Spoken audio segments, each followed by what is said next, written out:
Have you ever wondered what life was truly like for the dinosaurs? Beyond the epic battles and giant footprints, there was a hidden world of intricate connections, a complex web of relationships that we're only just beginning to understand. Imagine looking into the eye of a giant triceratops. What secrets would it hold? What tiny creatures shared its world, its life, and even its body?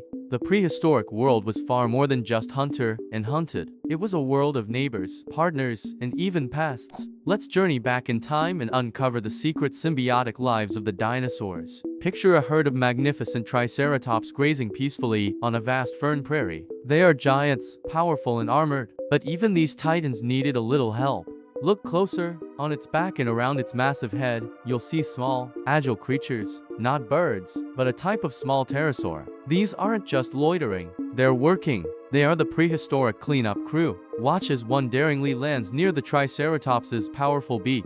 The giant doesn't mind. In fact, it seems to welcome the attention. It opens its mouth slightly, revealing rows of grinding teeth. The little pterosaur hops right in, picking out leftover plant fibers and pesky parasites stuck between the teeth. For the pterosaur, this is a free, all-you-can-eat buffet. For the triceratops, it's a vital dental and dermatological service, preventing infections and getting rid of irritating pests. This is a classic case of mutualism, a partnership where both sides win. The little pterosaur gets a safe meal, protected by its giant host, and the triceratops gets to stay clean and healthy.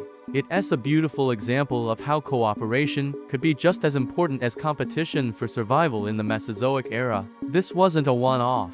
Similar relationships exist today, like the oxpecker birds that clean rhinos and buffalo. It's a timeless strategy, a pact between the mighty and the minute. Now, let's shift our gaze to the towering giants of the Jurassic, the long-necked sauropods like Brachiosaurus or Diplodocus. Their immense size alone reshaped the landscape. Every step they took was like a localized earthquake, shaking the ground and rustling every bush and fern in their path. And who was there to take advantage of this constant disturbance? Enter the Compsognathus, a small, nimble, chicken-sized dinosaur. These little opportunists weren't brave enough to hunt large prey, but they were smart. They learned to follow the sauropod herds from a safe distance. As the giants lumbered through the forests, they flushed out a smorgasbord of insects, lizards, and other small animals from their hiding places. For the Compsognathus, it was a moving feast. They simply had to dart in and snatch up the startled critters. In this relationship, the Compsognathus benefits immensely. It gets easy meals without having to do much of the hard work.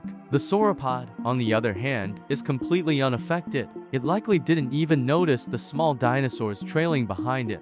This is called commensalism, a one-sided affair where one partner benefits, and the other is neither helped nor harmed. It's the ultimate form of freeloading, a clever survival tactic for the smaller inhabitants of a world dominated by giants. They used the sheer existence of the sauropods to their advantage, a perfect example of nature's ingenuity.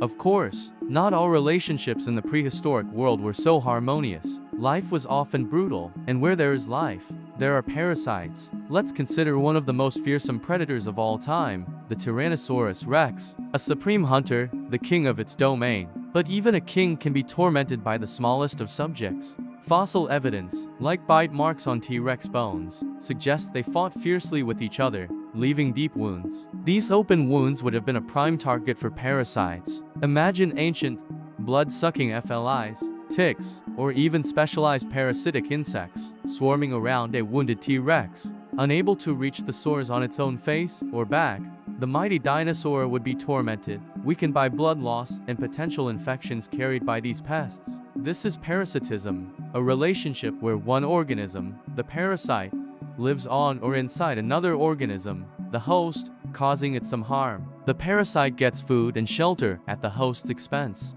While we can't know for sure the exact species of these ancient pests, the principle is a certainty in any ecosystem. Even the most powerful predator in history wasn't immune. It was a constant battle, not just against other dinosaurs, but against the invisible legions of parasites that saw it as nothing more than a giant meal.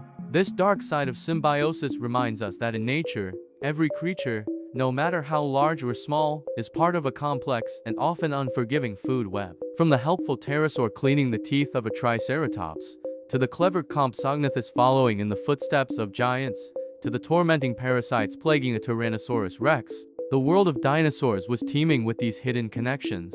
Mutualism, commensalism, and parasitism weren't just biological terms. They were everyday realities that shaped the lives of these incredible animals. The prehistoric ecosystem was far more complex and nuanced than we often imagine.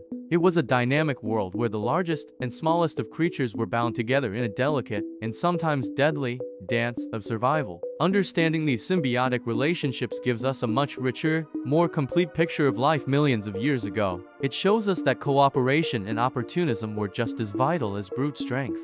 The story of the dinosaurs is not just a tale of extinction. It's a story of life in all its intricate, interconnected glory. Thanks for watching. If you enjoyed this journey back in time, don't forget to like, subscribe, and hit that notification bell for more adventures into the ancient world.